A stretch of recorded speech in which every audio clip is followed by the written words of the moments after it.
Origins of the Wars of the Roses. We have two students from UWE, Isla and Tara. Tara, would you like to get us started? So when talking about the origins of the Wars of the Roses, it's hard to avoid the argument that Henry VI, incompetent as king, caused the Wars of the Roses to occur. Henry VI did not live up to the prestige of his father, Henry V, allowing his subjects to doubt his capabilities as king. Instead, Henry preferred religious freedom over the everyday business of government, leading his subjects to doubt his capabilities as king. He misplaced his trust in certain barons, encouraging private feuds to form between the aristocracy. This led to bastard feudalism, a second relationship between his great subjects and their social inferiors, providing the aristocracy with their own armies and the manpower they needed to rebel. This catalysed the collapse of the law and order in the 15th century, leading ultimately to the Wars of the Roses. Henry VI had a prime claim to everybody's allegiance, so theoretically everybody's retainers were his. Thus, he had a strong chance of preventing his subjects from becoming overmighty. Instead, he allowed bastard feudalism to grow without restraint, allowing private feuds to escalate. 1453 was undoubtedly the watershed moment in Henry VI's reign. The turn in Henry's mental health threw everything into turmoil. There was a huge difference between a king who was a simpleton and a king who was just incompetent. It was only after 1453 that everything went out of control. With this in mind, it's hard to avoid the argument that Henry VI's incompetence as king caused the Wars of the Roses. Well, Tara, I agree with what you're saying, especially about Henry VI and his mental health. But I think that his mental collapses in 1453 and 1455 allowed for those overbearing barons to take hold and kind of cause a civil war that we saw in 1455 with the first battle of St Albans. The Duke of York was fundamental to the start of that conflict because he had a stronger claim to the throne than the current king through the upsurgeon of 1399.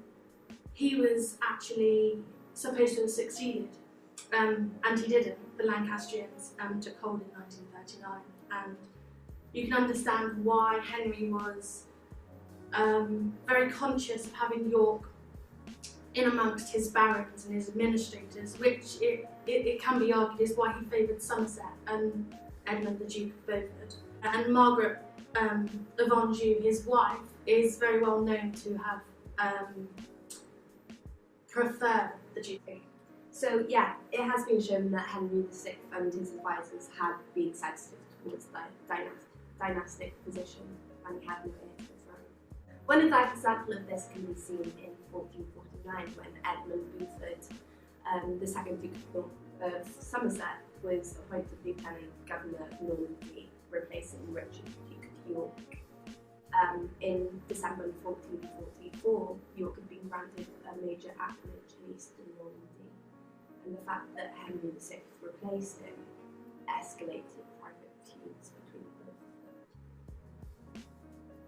both. It's interesting that you said that, Tom, because you can actually flip that right on its head. So the Duke of York was exiled to Ireland in a way, and Somerset took over his position in Normandy and in France. But it was Somerset's failure in France, the loss of the 100 Years' War inevitably, that led to York coming back and staging Cade's rebellion in 1450, because he believed that Somerset shouldn't have been in power. Somerset's blunder didn't get him removed from office, but he became very unpopular in Parliament. The Duke of York wasn't popular either, but he was more so than Somerset.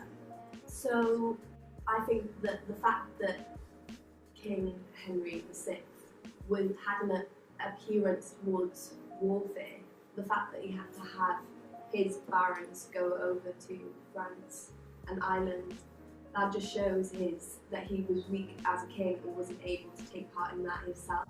He didn't visit France since 1430, I believe. So the fact that he had to have his barons go over there for him,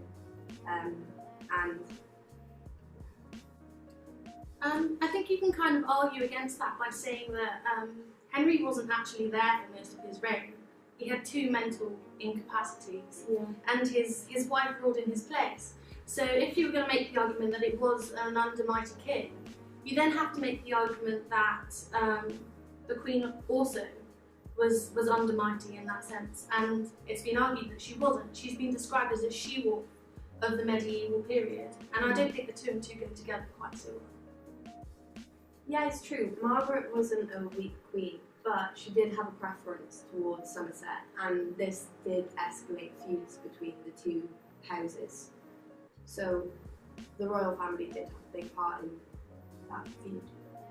Going back to what you said on the concept of passive feudalism, and also that relationship between Margaret Bunju and Somerset, and then the Duke of York kind of on the sidelines, I think that breakdown between the governed and the governors was played on by York and, in some sense, by Somerset.